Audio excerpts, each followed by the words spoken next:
course of this final segment of the fourth session. It's worth noting that under our standing order, several bills and other items of business will lapse at the end of this season. I therefore direct the clerk to devise a procedural mechanism that will preserve any critical unfinished business, allowing it to resume seamlessly in the sixth session. As you may be aware, the National Assembly and the Kenya Private Sector Alliance, KEPSA, have since 2009 jointly convened annual dialogue under the Speaker's Roundtable.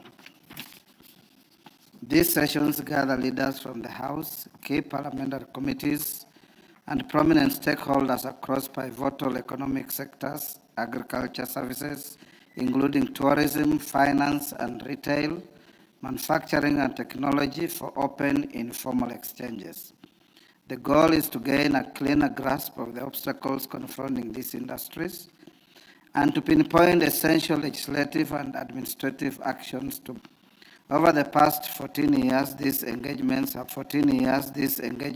proved indispensable, yielding policy and legislative reforms that have profoundly shaped our economy.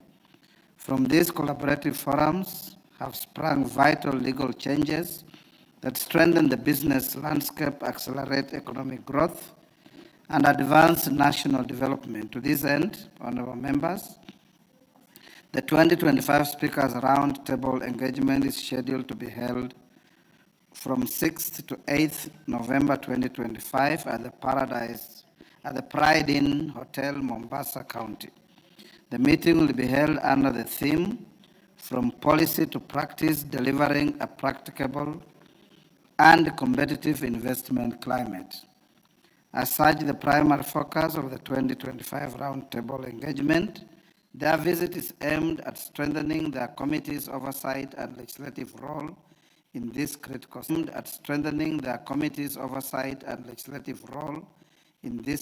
sectors. On behalf of the House, and indeed on my own behalf, I warmly welcome them to the Parliament of Kenya and wish them fruitful engagement and a pleasant stay in our country. Karibu sana.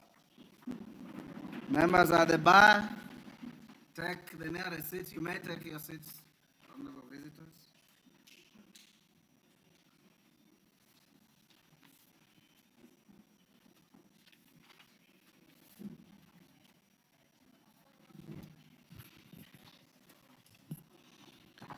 Honorable members, the next communication is to inform the House on the election of Dr. Beatrice Adagala as the Vice Chairperson of the CPA Africa Region Exco and Senator Tabitha Mutinda as a board member of the Parliamentary Network on the World Bank and IMF.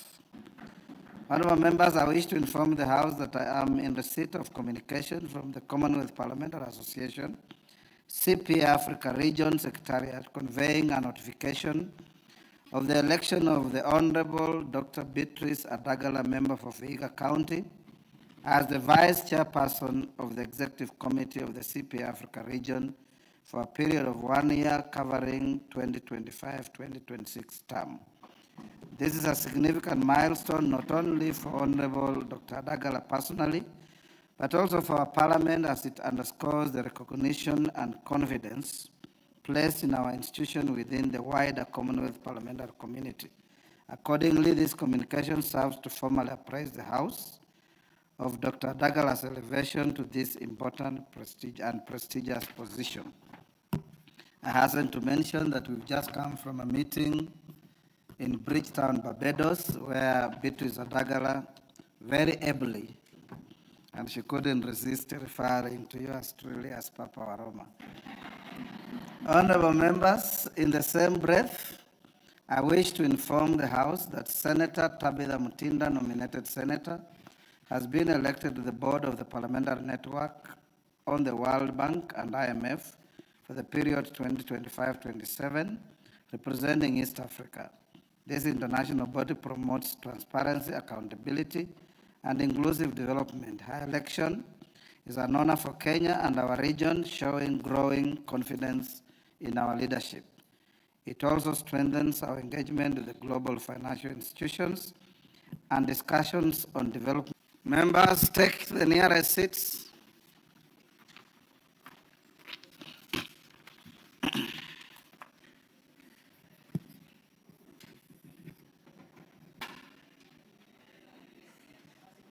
Members at the bar, take the nearest seats. Take the nearest seats.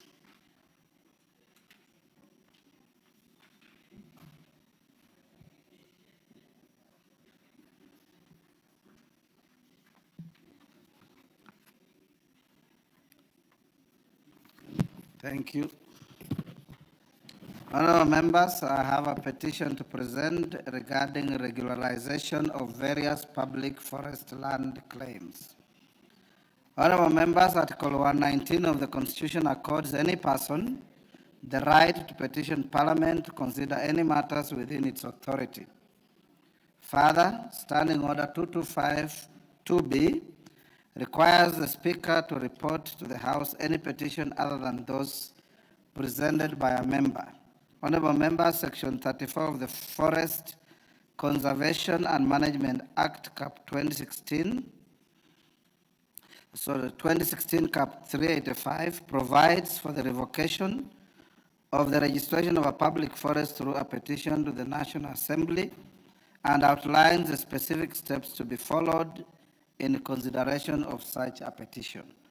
Honourable members, in this regard, I wish to report to the House that my office has received a petition from the Cabinet Secretary for Environment, Climate Change and Forestry, Dr. Deborah Barasa, concerning the regularization of various public forest land claims. Honourable members, in the petition, the Cabinet Secretary notes that the Minister of Environment, Climate Change and Forestry is mandated inter alia to formulate climate change and environmental policies, promote low-carbon technologies, restore and protect strategic water towers, control pollution, conserve wetlands, manage forest resources, and promote afforestation, reforestation, and agroforestry initiatives. Honourable members, the Ministry indicates that it has received several petitions from members of the public claiming settlement within various public forest lands across the country. In response to these claims, an interministerial committee was constituted to investigate and review the matters. Additionally, several petitions seeking the degazettement of public forests have been presented to this House and referred to the Public Petitions Committee. Honourable members, the Ministry reports that the findings of the Interministerial Committee reveal that the areas under claim are currently inhabited by persons engaged in non-forestry activities and who have resided in those areas for prolonged periods. Honourable members, the Ministry further informs the House that following a review of the committee's report, the Kenya Forest Service Board in writing did recommend the regularization of these settlements through the variation of the respective forest boundaries in accordance with Section 34 of the Forest Conservation and Management Act, Cap 385. Honourable members, the Cabinet Secretary clarifies that following the recommendation of the Kenya Forest Service Board, the Minister of Environment, Climate Change and Forestry prepared and submitted a joint cabinet memorandum on the determination of public forest land claims. The memorandum was duly considered and approved by the cabinet, thereby authorizing the variation of the affected forest boundaries to regularize the said settlements and forward it for consideration and approval by Parliament. Honourable members, consequently, the petition is presented to the House pursuant to Article 37, 62, and 119 of the Constitution, as well as Section 34 of the Forest Conservation and Management Act, Cap 385, which empowers any person to petition Parliament to recommend the variation or revocation of the registration of a public forest. Honourable members, the intends to execute the degazettement in phases prioritizing the following forest areas. A, South Nandi Forest, Chepkumia Block, declared via proclamation number 76 of 1936 and legal notice number 174 of 1964, having a total area of approximately 17,960.5 hectares. The petitioner avers that the farmers from the hilly terrain of Chepkumia exchanged their land with forest land. The proposed area for the gazettement measures approximately 989.17 hectares and is now fully settled. B. Turbo Forest Manzini Block, declared via legal notice number 145 of 14th June 1968, having a total area of approximately 7,404 hectares.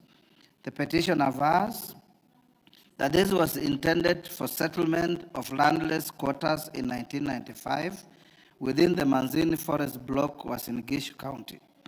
The proposed area for the gazettement is approximately 1,241.5 hectares and is now fully settled. C. Mount Elgon Forest Jepyuk Settlement Scheme, declared by a proclamation number 44 of 1932 and legal notice number 174 of 1964, having a total area of approximately 91,997.16 hectares. The petitioner avers that the Chepyuk Settlement Scheme was established in 1974 to settle the Elgoni Dorobo community previously residing within the moorlands of the Mount Elgon Forest Reserve. Phase 1 of the approximately 3,568 hectares was excised via legal notice number 51 of 1974, while in 2016 the Cabinet approved the gazettement of 4,647 hectares at Phase 2 and 3, which are now fully settled. D. Shiru Shaviringa Kakamega Forest, declared via proclamation number 14 of 1933 and legal notice number 174 of 1964, having a total approximately of 23,777.30 hectares. The petition avers that the Shiru Shaviringa Settlement Scheme was established in 1988 as compensation for land acquired of public facilities including Vihiga District Headquarters, Mbale Hospital, and Okoli Secondary School. It is proposed for the gazettement of 94.99 and 36 hectares for Shiru and Shaviringa areas respectively, and both are fully settled. Honourable members, the ministry concludes by praying that the National Assembly A. urgently approves the variation of the boundaries of the following public forests to regularize the existing settlements. 1. Excuse me. South Nandi at Chepkumia area, approximately 989.17 hectares. 2. Members at the bar, take the nearest seats.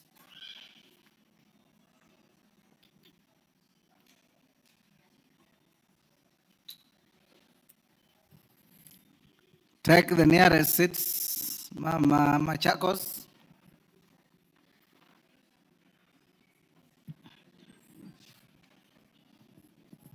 I repeat, urgently approves the variation of the boundaries of the following public forests to regularize the existing settlements. 1. South Nandi at Chepkumia area, approximately 989.17 hectares. 2. Turbo at Manzini area, approximately 1,241.5 hectares. 3. Mount Elgon at Chepyuk area, approximately 4,647 hectares. And 4. Kakamega Forest at Shiru and Shaviringa areas, approximately 94.99 and 36 hectares respectively.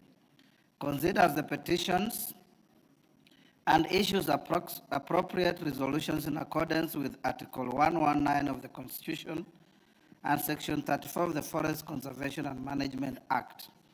Honorable members, having confirmed that the issues raised in this petition fall squarely within the jurisdiction of this House, and that they are not sub judice before any court or other constitutional body, I hereby commit the petition seeking the degazettement of specified public forest lands in Tarbo, Manzini area, Mount Elgon, Chebiuk area, Kakamega Forest, Shiru, Shaviringa area, the Departmental Committee on Environment, Climate Change, and Forestry for consideration and a report to the House in accordance with the petitions to Parliament procedure Cap 7E. Since the petition concerning the South Nandi Forest at Chepkumia area is already under consideration by the Public Petitions Committee, I direct the committee to prioritize and conclude the deliberations on the matter.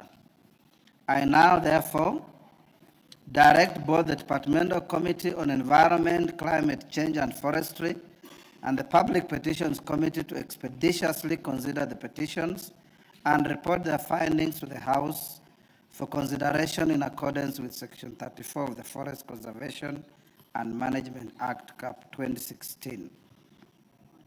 Sorry, Cap 385 and Standing Order 2272. Karemba, your committee was under scrutiny by the House Business Committee. I know you are a new chairman. There is apprehension that your committee doesn't process business quickly. I know that you are a new chairman. I hope you live beyond the conduct of the previous leadership. Otherwise, we will shift the petition to the Environmental Committee. Yes, Milemba.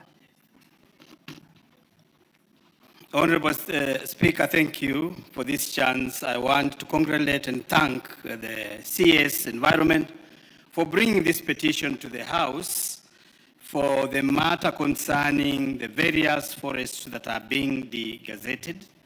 And you will notice, Honorable Speaker, that some of them came in use as early as 1964, others 1974, and others 1988. Specifically, I want to speak on the Shiru Shaviringa forest, which was actually created, the settlement was created in 1988. That the people living in these areas have suffered a very long time, and that they have been living there without the surety that they should develop the land on which they are living. They have been unable to do permanent structures on that land for all those years since 1988. I happen to have taught at Moigas Vokoli, where some of them left in the years 1991, 1992, but still these people don't have the title deeds. And even those who left areas of Mbale, where we have the district headquarters, and the Mbale hospital are still suffering up there.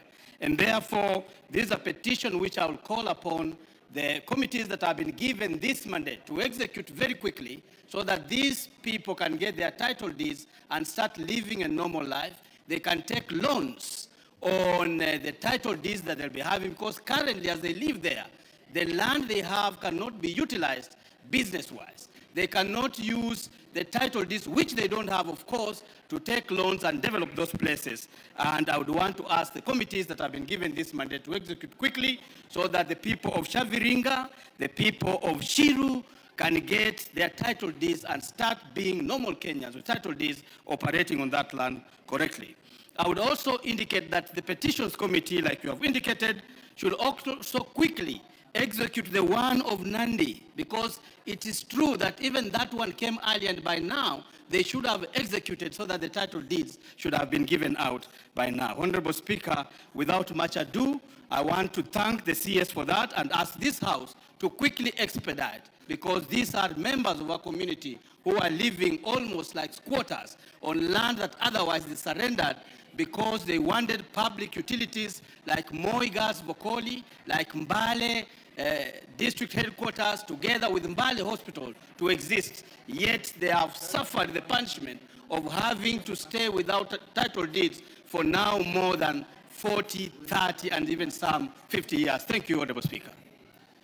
Yes, Lel Mengit, take a minute each, or 2 minutes at least. Okay, thank you, Honorable Speaker, for this chance. First, Honorable Speaker, let me thank the Ministry for Environment for expediting this process of the degazettement on land exchange programs. Also, Honorable Speaker, I would like to thank the Petitions Committee for bringing forth and also visiting the sites in Chepkumia. One of the areas that is affected, Honorable Speaker, on this land exchange program is Chepkumia in Mgwen constituency in Nandi County. Honorable Speaker, this has been long overdue. Since these people have been out there, Honorable Speaker, for the last almost 30 years, they have not gotten their rightful title deeds, and they also live in inhabitable areas, Honorable Speaker. This comes at the right time, Honorable Speaker, so that these people can be resettled on time and be given their rightful rights, Honorable Speaker. Honorable Speaker, in Chepkumia land exchange program, we remember the people of Ungerek, we have the people of Koibem, and there are also other territories, Honorable Speaker, for Kiptuya in Kapkangani. Honorable Speaker, I will still come to you on the same because they are also submitting their petitions, which will be coming to this House very soon. I would also want to add for the areas of Kobujoy, which they have public offices, which also requires your attention, Honorable Speaker, so that we can have this land exchange program solved and settled once and for all. Thank you, Honorable Speaker, and I also thank you for the effort that you've put in place, having visited your office a number of times. Thank you, and I know the people of Mgwen will enjoy their rightful title deeds and ownership of the land. Thank you, Honorable Speaker. I submit. Yes, that is who. Kitayama, Marwa, sikuone vizuri. 2 minutes. Asante Mheshimiwa Spika. Mheshimiwa Spika, nichukue nafasi hii kushukuru na vile vile kushukuru serikali kwa hatua ambayo wamechukua.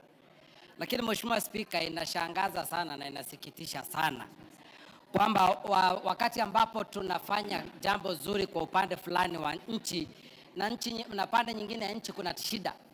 Mheshimiwa Spika, sehemu ya Makalda wakati ambapo walileta petition katika kamati hii ya Petitions Committee, wakati tunaendelea kuangalia mambo hayo ya forest ambayo ilikuwa gazetted kinyume cha sheria. Mheshimiwa Spika, hata kabla hatujaenda hatua, usiku wa manane wizara hiyo iliweza kufanya gazettement na kuweza kutuweka sisi sasa njia panda. Watu wa Makalda na wao wanalilia haki kwamba wakati ambapo wazungu wameondoka wameenda wale walikuwa Makalda mines, eneo lao lote limegeuzwa limekuwa ni forest kinyume cha sheria, Mheshimiwa Speaker, na jambo hilo liko katika mbele ya kamati ya petitions.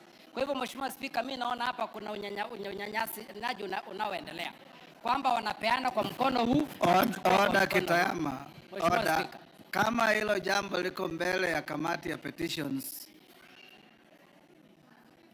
sio hukubaliwi na standing orders kulidiscuss hizi.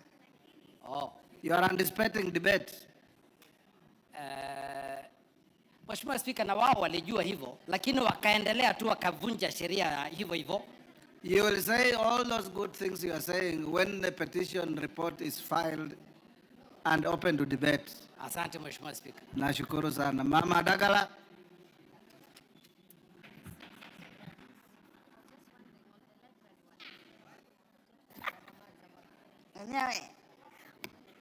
Thank you, Mr. Speaker, for giving me this time, and also I want to thank members for congratulating me having been elected as the Vice Chair, CPA Africa. Mr. Speaker, I also want to echo on the petition that is going on about the gazettement of and ensuring the people of Shiru, Shaviringa, the people who migrated from Mbale, who paved way for the county headquarters to be constructed, and the people of Vokoli, who are moved to those sides of Shaviringa. I want to thank the ministry for bringing in this petition timely. As you can even remember over the weekend, Mr. Speaker, there is somebody who has been in the mortuary for over 6 years just because of land issues. And land issues are very emotive. We have struggled with the leadership of Vihiga County to ensure our people who are settled in Shaviringa and other areas in Nandi to be given title deeds, Mr. Speaker, sir.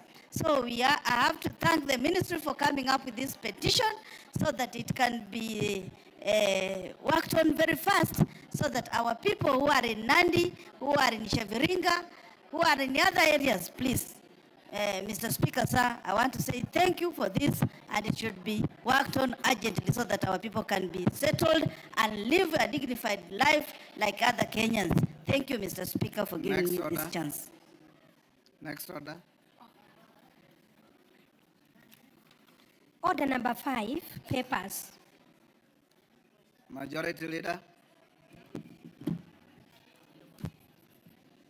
Thank you, Honorable Speaker. Honorable Speaker, it's good to be back here after the short recess. Honorable Speaker, I beg to lay the following papers on the table of the House today, Tuesday, November 04, 2025. Reports of the Auditor General and financial statements for the years ended 30th June 2025 and certificates therein in respect of 1. Development of school infrastructure in Nyamira County project, credit number KF Loan 853, State Department for Basic Education. 2. East Africa Skills for Transformation and Regional Integration Project, East Strip, IDA Loan credit number 6334 KE, Ministry of Education, State Department for Technical, Vocational Education and Training. 3. East Africa Skills Transformation and Regional Integration Project, ES Strip Grant, credit number 6334 KE, Kisumu National Polytechnic. 4. Garissa University. 5. GOK UNICEF Education for Young People Program, State Department for Basic Education. 6. Kenya Industry and Entrepreneurship Project, IDA credit number 6268 KE, State Department for Industry. 7. Kenya Institute Policy Research and Analysis, KIPRA. 8. Kenya Jobs and Economic Transformation Project, IDA credit number 7450 KE, Kenya Development Corporation. 9. Kenya Primary Education Equity in Learning Disbursed Linked Indicator Program, credit number 7063 KE, Teacher Service Commission. 10. Kenya Primary Education Equity in Learning Program, grant number D991 KE, Teacher Service Commission. 11.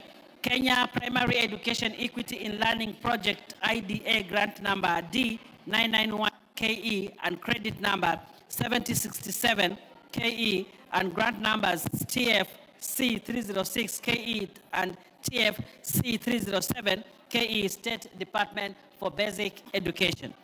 12.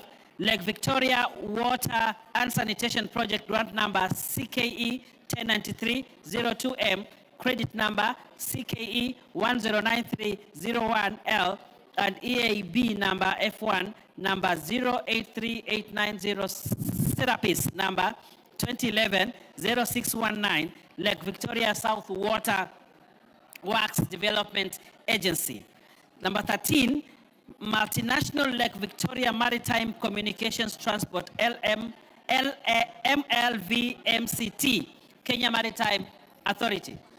14, National Council for Population and Development. 15, Northern Water Works Development Agency.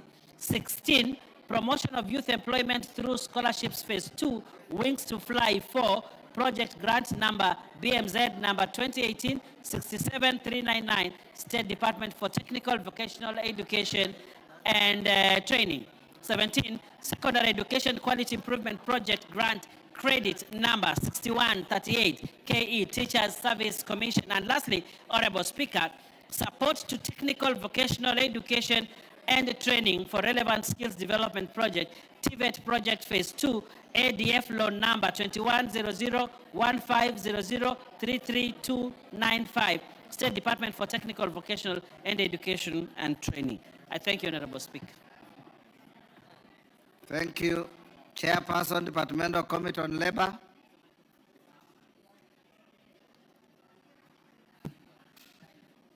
Owen, who is your chair for labor? Yes, Chonga. Thank you, Speaker. Honorable Speaker, I beg to lay the following paper on the table of the House today, Tuesday, 4th November 2025. Report on the Departmental Committee on Labor on approval hearing of Honorable Engineer Michael Toya Kingi for the appointment as a member of the Salaries and Remuneration Commission. Thank you, Mr. Speaker. Next order. Order number 6, notices of motion. Chonga. Thank you, Speaker. Approval hearing of a member of the appointment for the appointment as a member of the Salaries and Remuneration. Okay. Takupa. Thank you. Go on, Chonga. Thank you, Speaker. Honorable Speaker, I beg to give notice of motion on the following, that taking into consideration the findings of the Departmental Committee on Labor in its report on the approval hearing of a nominee for appointment as a member of the Salaries and Remuneration Commission laid on the table of the House on the Tuesday, 4th November 2025, and pursuant to the provision of Section 7, Subsection 11 of the Salaries and Remuneration Commission Act, Cap 412D, and Section 3 and Section 8 of the Public Appointments Parliamentary Approval Act, Cap 7F, this House approves appointment of Honorable Engineer Michael Toya Kingi as a member of the Salaries and Remuneration Commission. Thank you, Speaker. Thank you, Chonga. Next order. Order number 7, questions and statements. Yes, Donya, what is it? Thank you, Mr. Speaker. When you said about motions, I was waiting for a response from the motion that we had tabled to your office about the T bonuses, Mr. Speaker. We have not been given any communication. Can you check with the table office? No, they are not giving full information. They are saying that you have to permit. Pardon? You have to give permission. That's what they said. The speaker doesn't give permission, he approves. Then they don't give correct information, Mr. Yes. Speaker. That matter is very oppressive, Mr. Speaker, to our farmers. We are not really feeling well about it.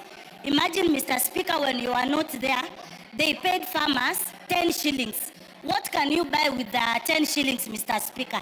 You can't even buy a matchbox. 10 shillings, Mr. Speaker, per bonus. Is that okay to the farmers? We've missed to give our farmers equity, respect. We have treated them like second-hand citizens, Mr. Speaker. Honorable Donya, Yes, Mr. Speaker. can you see the speaker in the office tomorrow at 8:30 in the morning? I've not even said yes. Yes, sir, Mr. Speaker, I'll see you tomorrow and welcome back. Thank you. Honorable members, order. Order. Allow me to acknowledge in the speaker's gallery Kenya basketball referees officials from Starehe, Nairobi. Thank you. And 2 CITAM schools from Eldoret, Kapseret constituency was engaged. On my behalf and on behalf of the House, we welcome you to the House of Parliament. Thank you. Oh, yes, Bashir? Thank you, Honorable Speaker. Honorable Speaker, I rise to raise a matter that is very, very important. Order. Take your seat. Take your seat. I know I gave you an opportunity. I'll give you when we reach that order. Order, honorable members. Order. Order, Commissioner Macau. Take your seat.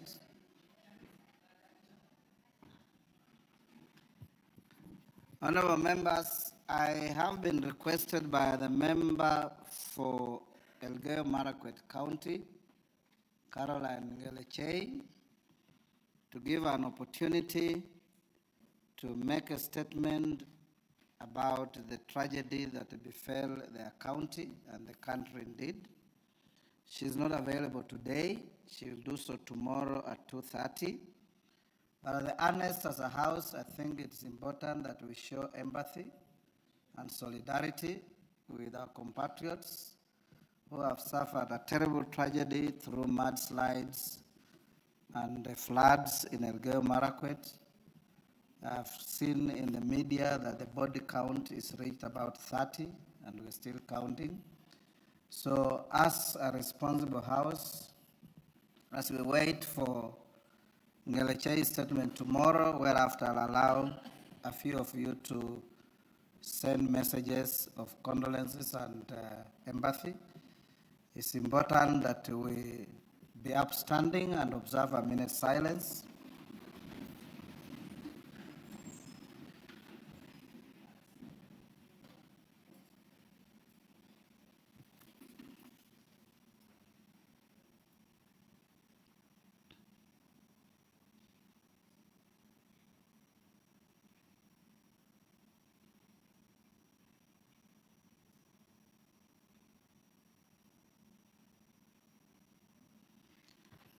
May the souls of the affected compatriots rest in eternal peace.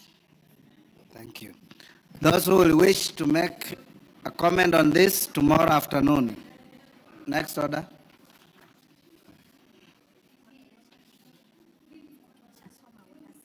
Yeah, order 7. Okay. Bashir, now you can.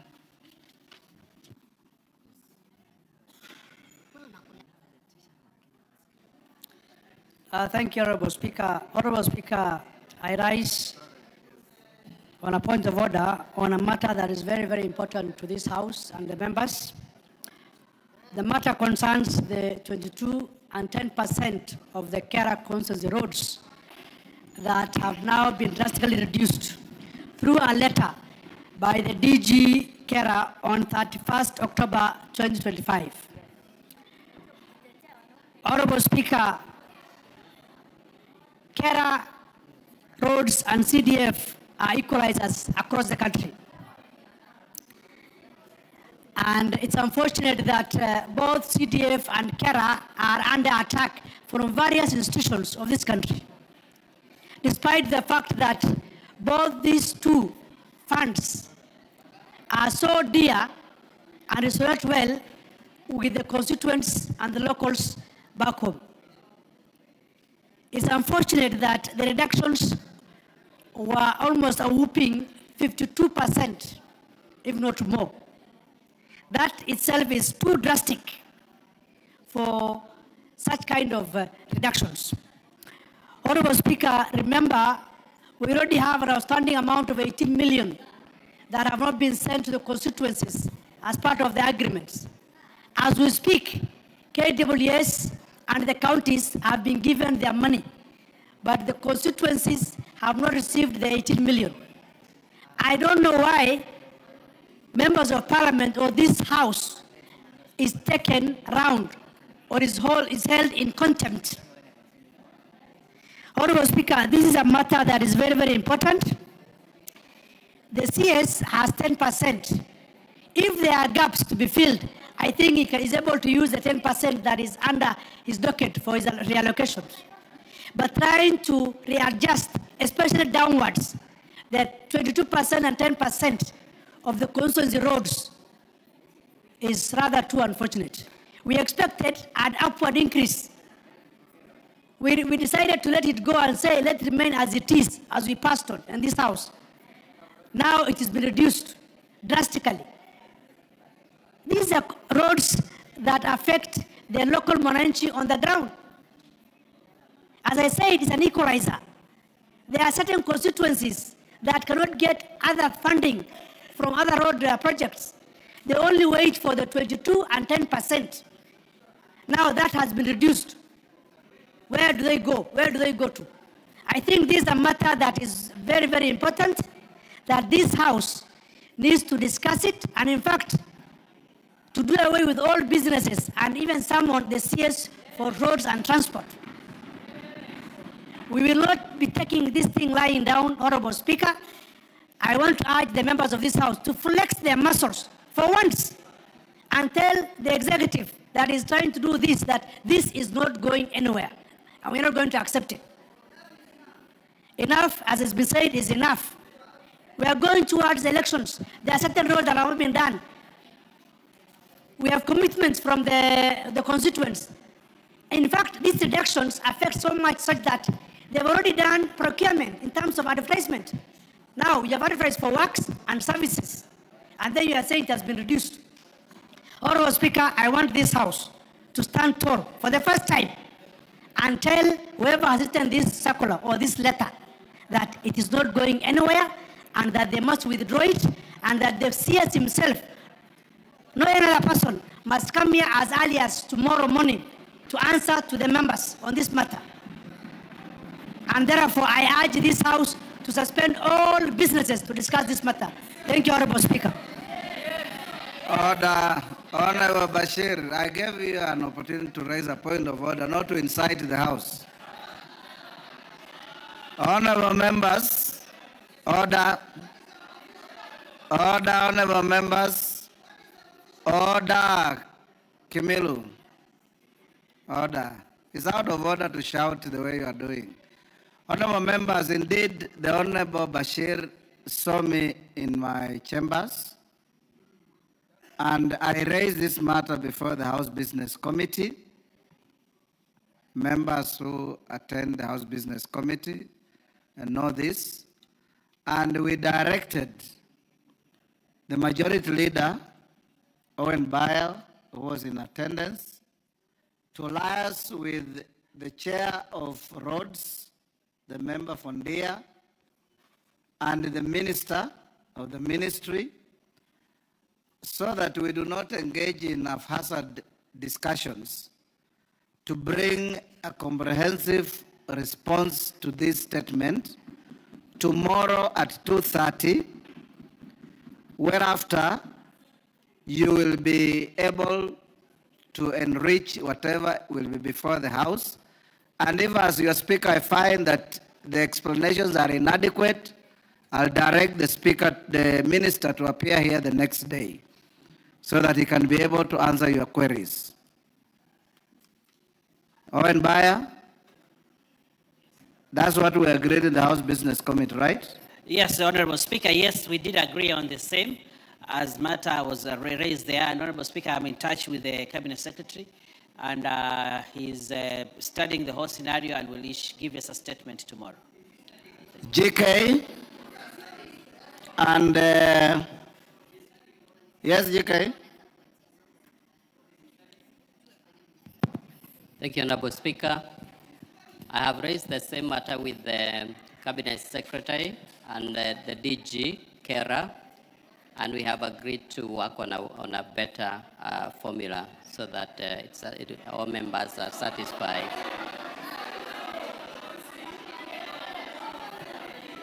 Now, honorable members, I think if you agree to listen to me, what I'm saying is that we will want to work with a formula that will not disadvantage us. As a member of parliament, I will not be happy with any reduction of the 22 and 10% allocation.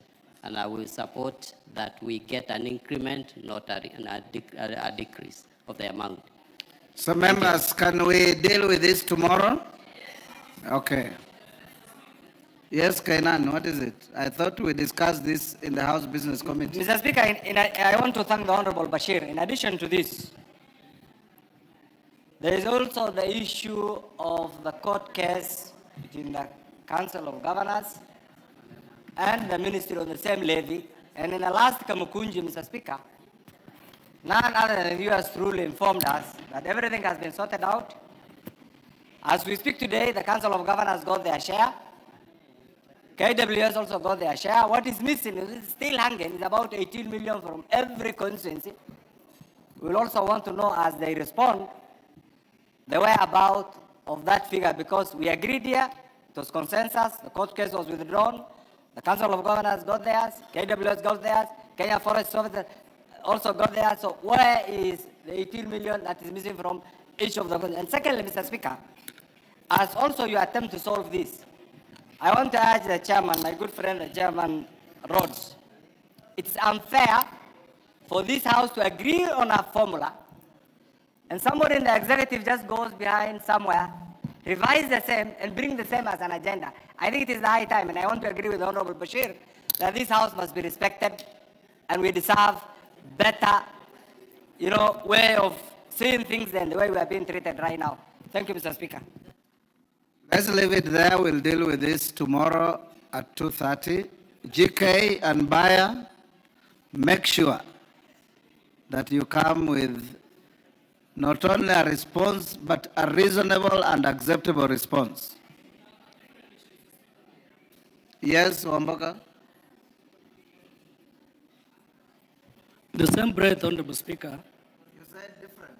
Now you say on the same breath. No, it's a different issue, Honorable Speaker. Restoration of the glory of this House. Honorable Speaker, Treasury is micromanaging the National Assembly.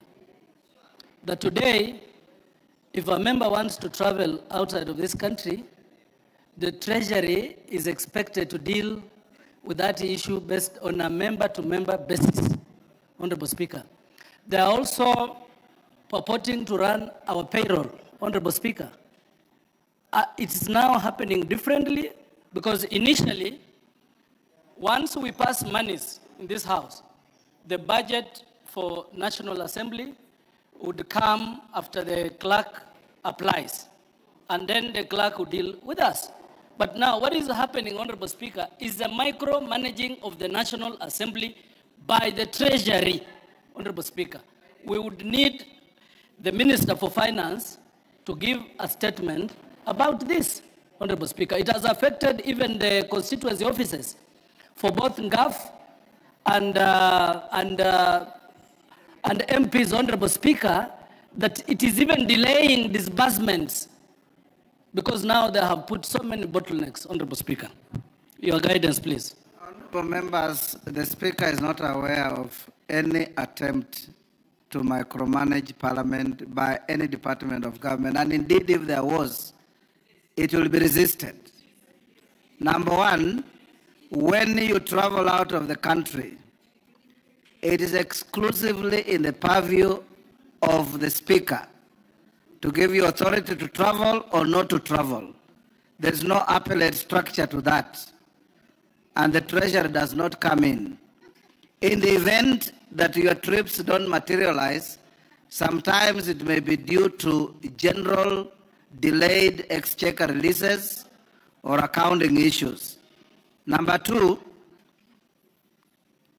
this House is one of the three arms of government, independent and interdependent with other arms. And there is no way we can be micromanaged by anybody. We are an independent parliamentary service commission, and any delays in disbursing money even to your offices, I always instruct the clerk to communicate with members. Sometimes we hold kamkunjis here to deal with it. And the head of the Treasury now, the Honorable John Buddy, is an immediate former member of this House. If we made an attempt to micromanage this House, it will not be misguided, but it will also fail. So, Amboka, rest assured that no such thing will be allowed to happen. Yes, in Zambia. Thank you, Honorable Speaker. As we debate and discuss about the 18 million, we have also not received a 2024-2025 6 million from each constituency from Kera, and I cannot hear anyone asking about it. Not unless it is only my constituency which has not received the 6 million. Yes, thank you, Honorable Speaker. As we discuss about the 18 million, we have a balance of 6 million for 2024-2025, which has not yet been dispersed from the Kera kit. Yes. So I was wondering if it is only my constituency which has not received, or it is all of us. Owen Bayer, you note that with the karaoke. Yes, Jeanette, did you? Mr. Speaker, I want to agree with members that this issue of RLMF must be dealt with as you directed, Mr. Speaker. It's a very important matter to the House, Mr. Speaker, and it needs to come to a conclusion because we have discussed it for quite some time now, before we even went to recess and after that. But, Mr. Speaker, I want to also bring to your attention a principality that we have been using in this House, Mr. Speaker, on issues like the ones that has been raised by my colleague, Honorable Wamboka. Mr. Speaker, there are issues that we need to deal with them at Kamkunji level. Issues of emolument, issues of travel. Because, Mr. Speaker, Parliament is not loved in this country. So when you bring it on the floor of the House, those kind of issues, it has very negative implications on Parliament, Mr. Speaker. It's like when you are, when you want to shave your hair, there are hairs that you can shave in the public and there are others you close yourself in a door. So, Mr. Speaker, now if we shave those kind of hairs outside here, people will fight us, Mr. Speaker. So, Mr. Speaker, I want to guide the members who are maybe still learning the process. There are issues that we need to shave internally. So please, those important issues, request the Speaker as the head of this place to call for a Kamukunji, then we deal with those ministers properly. But the issue of RLMF is a public issue, that one is okay. Thank you, Mr. Speaker. And I want to repeat, honorable members, there is not a single soul that helps the Speaker to manage your travels. Any member who travels under the approval of Mr. Speaker and nobody else. So all of you who travel know that the Treasury has nothing to do with it. And when I give Wanjala or anybody an opportunity to travel, we don't seek the Treasury's concurrence. You travel because the authority of the Speaker has come your way to travel. So let it be very clear. At least here, if you have any issues, the Treasury is innocent. Let's deal with our issues here. Jen Kihara.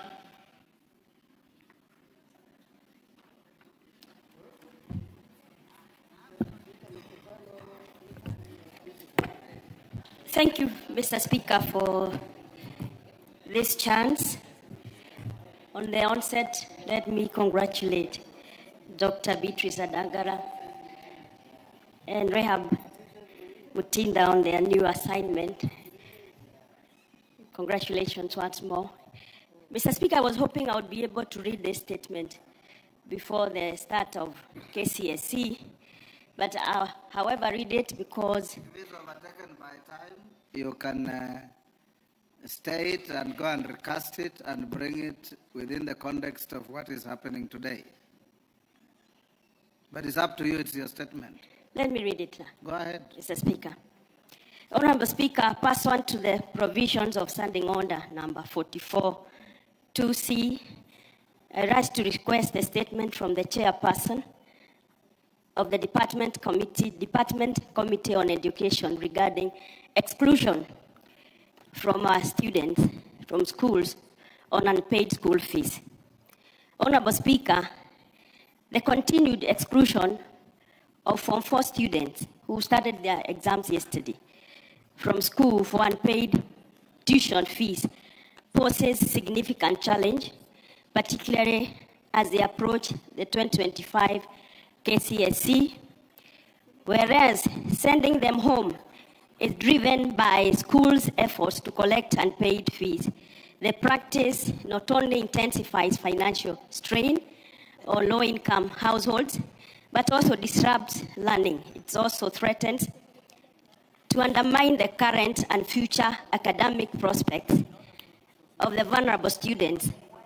and jeopardizes their preparation for a critical milestone resulting in education inequity. Honorable Speaker, the excluded Form 4 students, particularly in schools within Naivasha constituency, are forced to miss out on critical study time while still being expected to excel in their exam. This disruption heightens vulnerability of affected students to negative peer influences and social vices such as drug abuse and alcoholism. In desperate attempts to raise school fees, many students resort to hazardous casual labor or extreme cases immorality, exposing them to unsafe environment and significant health risks. These challenges not only jeopardize their academic performance, but also increase the likelihood of long-term consequences, such as academic failure and compromised future opportunities, perpetuating cycles of poverty and marginalization. Honorable Speaker, it is against this background that I request a statement from the chairperson of the Department Committee on Education on the following. Actions being taken by the Ministry of Education to address the exclusion of those students from schools within Naivasha constituency, ensuring their prompt return to class and prevent academic setbacks and safeguard their future opportunities. And, Mr. Speaker, measures being taken to ensure that Form 4 students remain in school despite outstanding fees and interventions by the ministry to cushion schools from financial strain due to low capitation or lack of school fees. I thank you, Honorable Speaker. Chair Education, yes, Wangari.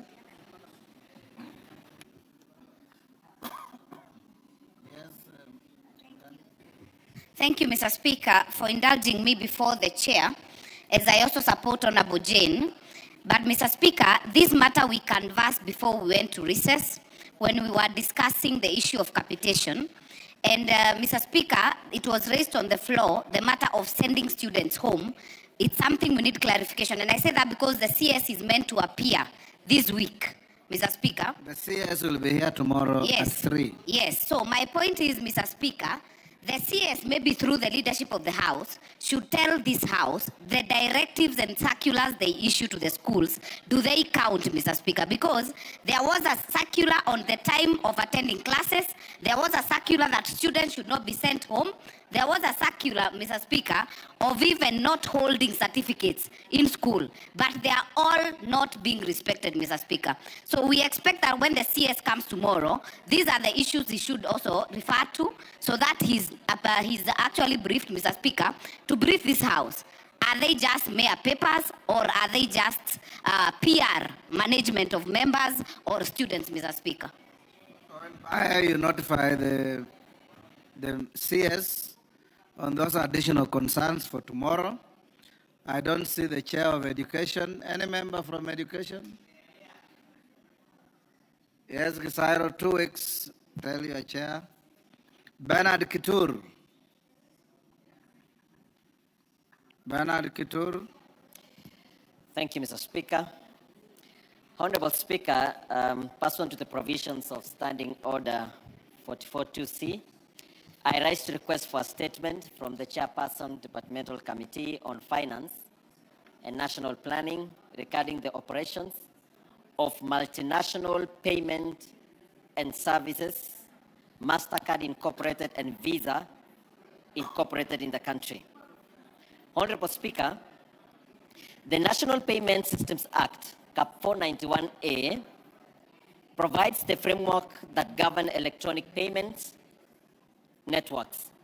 These networks facilitate electronic transactions by linking the banks, merchants, and consumers to facilitate secure and efficient payment processing. MasterCard and Visa card electronic payment systems have been operating in the country since 2012 and 2016 respectively, offering payment solutions widely used by financial institutions and consumers in the country. However, noting these systems are foreign-owned entities that process significant volumes of transactions, there is need to ensure transparency, accountability, and compliance with the national financial and tax laws, including the remittances of taxes to the government. Honorable Speaker, it is against this background that I request for a statement from the chairperson of the Departmental Committee on Finance and National Planning regarding the following. Number one, the number of people and institutions integrated into the MasterCard and Visa card payment systems in the country, categorized by financial and non-financial institution, and the type of card being debit, credit, or prepaid. Secondly, the total value of transaction processed by MasterCard and Visa card over the last 3 financial years. Third, the status of tax compliance by the 2 payment systems, including details of taxes remitted to the government in the last 3 financial years. Number 4, the mechanisms implemented by KRA, Kenya Revenue Authority, in assessing and collecting taxes from global payment systems, and any challenges encountered in the tax assessment and collections process. Number 5, a comprehensive report detailing the data protection mechanisms deployed by MasterCard and Visa multinational payment systems, including the geographical location of their data storage services.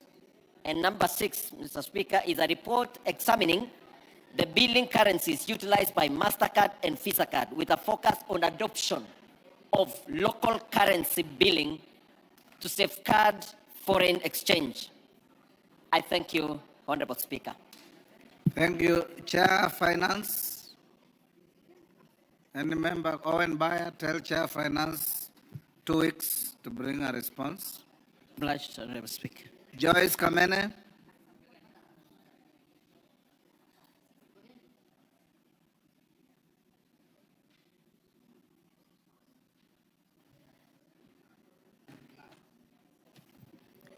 Thank you, Mr. Speaker. I request for a statement regarding the status of Matungulu Farmers Company Limited.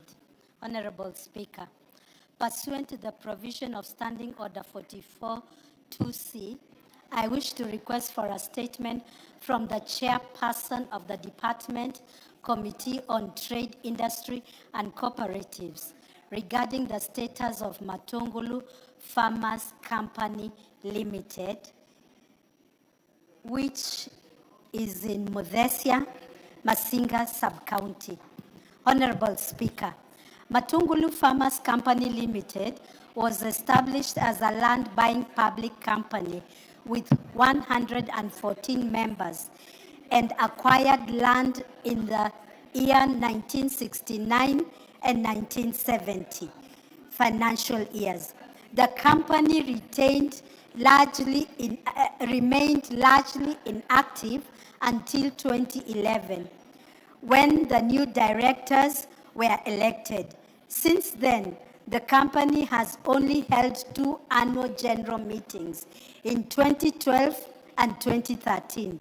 In 2019, the title deeds were issued to members but later revoked as they were found not to be genuine.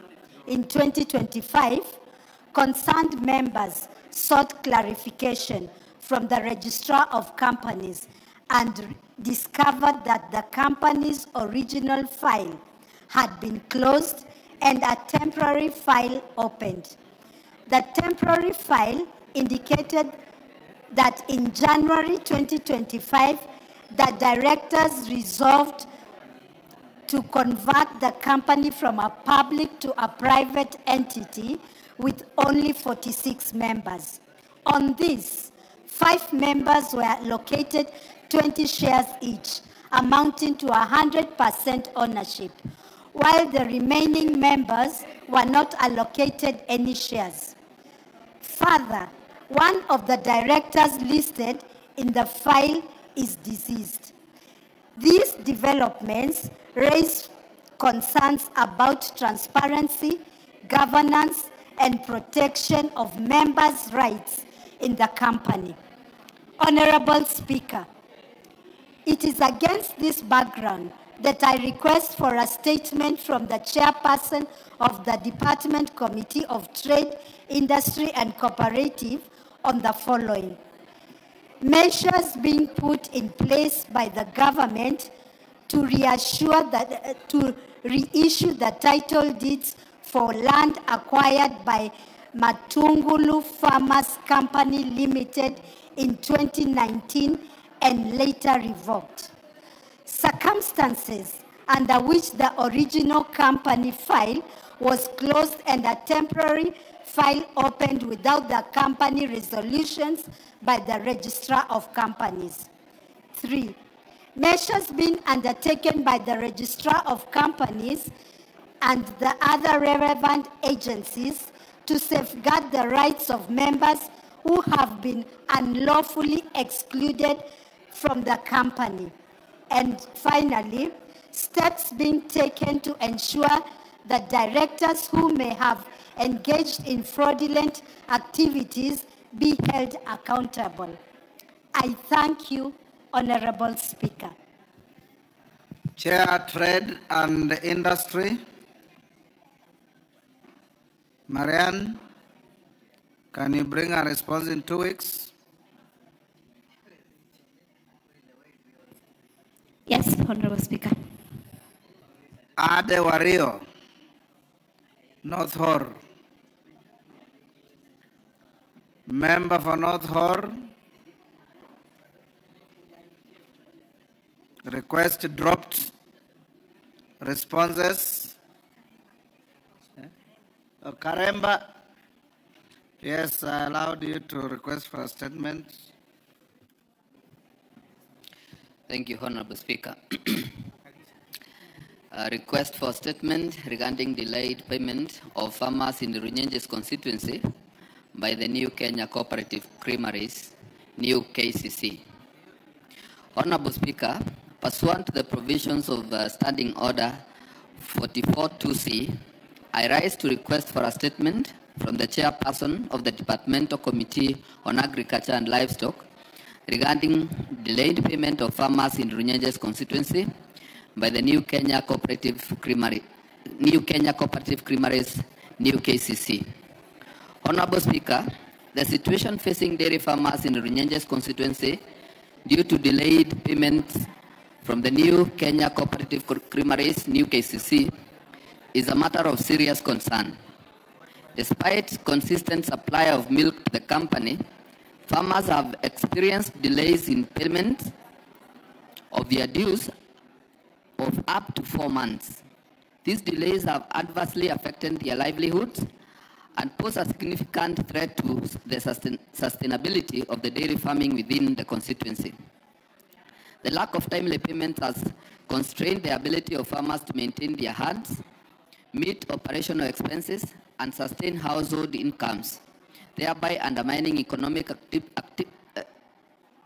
stability in the region. It is therefore imperative that the new KCC takes immediate and decisive action to address these delays, restore confidence among farmers, and reinforce the resilience of the dairy value chain.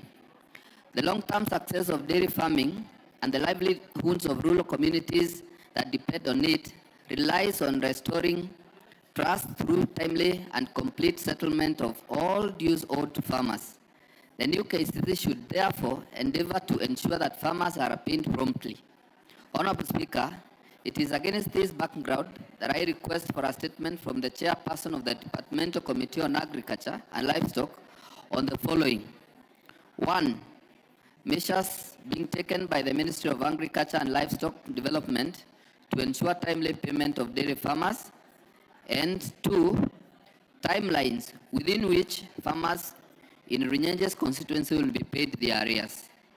I thank you, Honorable Speaker. Thank you, Karemba. Yes, Julius.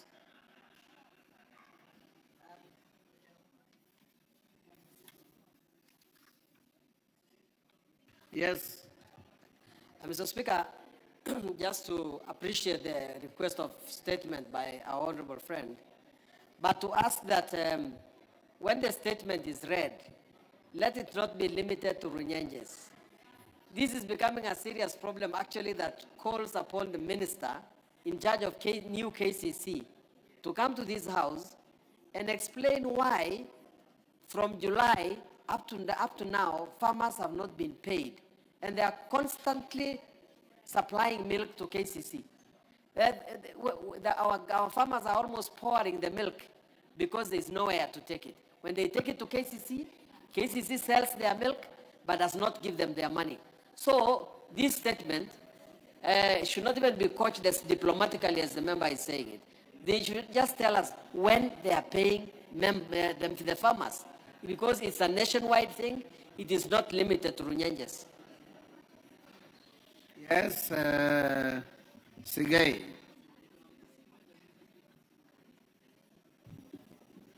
Mr. Speaker, I want to appreciate the... You are joyriding. Just go ahead and ask what you want. Yes, Mr. Speaker. You know, the other day, I asked for the same statement. And you remember, Mr. Speaker, a team of a committee went to Sotik. And that is exactly one of the issues which were raised.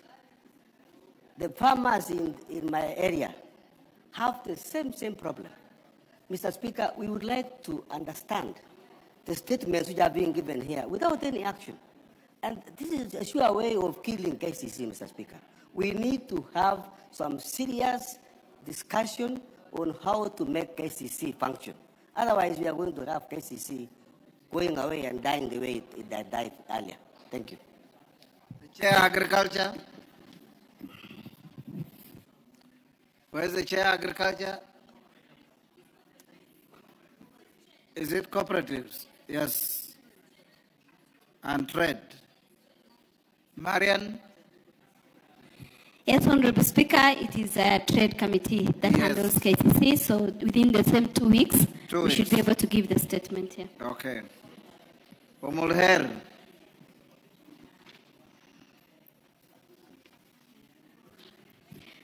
Thank you, Honorable Speaker. Honorable Speaker, pursuant to provisions of Standing Order 442C, I wish to request for a statement from the chairperson of the Departmental Committee on Defense, Intelligence and Foreign Relations regarding a tragic explosion that occurred in Mandera County. Honorable Speaker, on 31st October 2025, 3 children were involved in an explosion following detonation of an explosive device in Alungu in Mandera County, in Lafe constituency. The incident resulted in the untimely death of a 9-year-old child while undergoing treatment, while 2 other children sustained severe injuries, including a 5-year-old child who tragically lost an eye. The heartbreaking is a strange object which detonated upon interaction. The devices are alleged to either have been left behind by ex-militia on training or planted by cross-border terrorists. This incident has caused immense grief and fear among residents, raising concerns about the possible presence of other unexploded ordinances and the overall safety in the region. Honorable Speaker, it is against this background that I request for a statement from the chairperson of the Departmental Committee on Defense, Intelligence and Foreign Relations on the following. 1, a report on the circumstances surrounding the detonation of an explosive device in Alungu, Lafe constituency on 31st October 2025. 2, immediate measures that the government is taking to support the affected families, including medical and psychological support. 3, measures being taken to ensure the safety of the residents, including identifying, recovering, and safely disposing any other unexploded ordinances. And 4, the long-term preventative strategies that the government is putting in place to enhance community awareness and strengthen collaboration between security agencies and local administration in identifying and reporting suspicious or hazardous materials. I thank you, Honorable Speaker. Tongoyo, when can you bring a response? 2 weeks? Yes, 2 weeks. Thank you. Next, a response to Naomi Wako's statement by Tongoyo.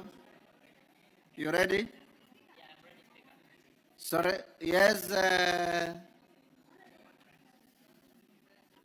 Omolher? Give her the mic. The statement is directed to Defense and National and Intelligence and Foreign Relations Committee. Not security. Not security. Okay. Owen Bayer inform Defense and Foreign Relations to bring a response in 2 weeks. Much obliged, Honorable Speaker. Tongoyo, before you make a response, let me acknowledge Mudangari Primary School from Mavioya in Muranga in the public gallery. On my behalf and on behalf of the House, we welcome the students, their teachers, and those accompanying them to the House of Parliament. Thank you. Tongoyo. Thank you, Honorable Speaker.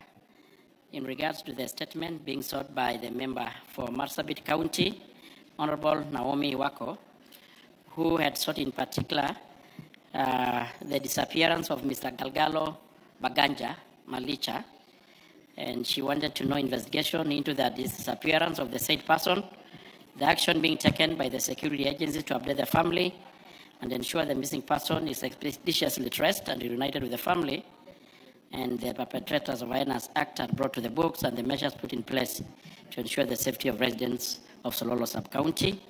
Honorable Speaker, on the 31st August this year, Mr. Guyo Yacho, the chief of Galole location, reported a shooting incident at Sololo Police Station via OB number 14.1/8 of 2025.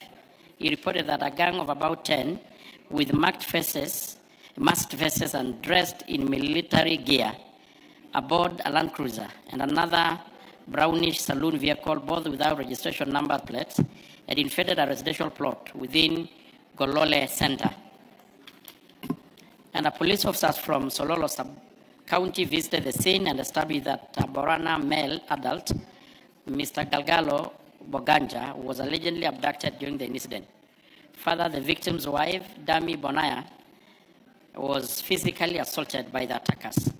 An assault and abduction report was booked at Sololo Police Station via OB number 639/2025, and the injured was escorted to Moyale Sub-County Hospital where she was treated and discharged in stable condition. Investigation into the matter commenced immediately, and 3 witnesses' statements were recorded, and a signal of the missing person was generated and circulated as a search of the victim began. Subsequently, an inquiry file number 4 of 2025 was opened by the DCI, Sololo Sub-County, and the preliminary investigation established that the vehicle used by the assailants could not be traced since they had no registered number plates, and the area lacked CCTV coverage, which complicated the effort to track their movements before, during, and after the incidents. Although 3 witnesses provided statements, their accounts did not clearly describe or identify the person involved, and no additional witnesses have come forward with critical information that could further assist in the investigation. And the police inquiry file, Honorable Speaker, file number 4 of 2025 remain active with ongoing efforts focusing on tracing the victim known as associates, frequent locations, and liaising with the relative and friends. And the case is still under active investigation.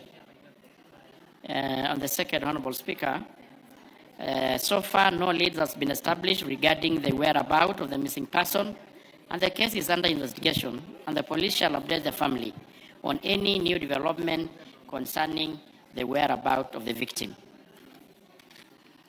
and Honorable Speaker, on the measures being taken in the resident of the sub-county of Sololo, the government is employing several measures to enhance security in Sololo, to include intensifying both mobile and foot patrol, establishing temporary checkpoints and along key routes and access points to monitor the movement and intercept any highway criminal activities and enhance surveillance to ensure quick police response, and the revitalization of the community policing committees to strengthen collaboration between community and the police, and the community engagement and public sensitization through the public barazas and consultative forum to sensitize residents on security matters.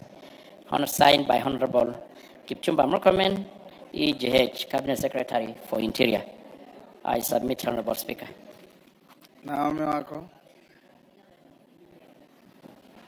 Thank you, Honorable Speaker. As I also thank the Chair for the response that he has given us from the Ministry.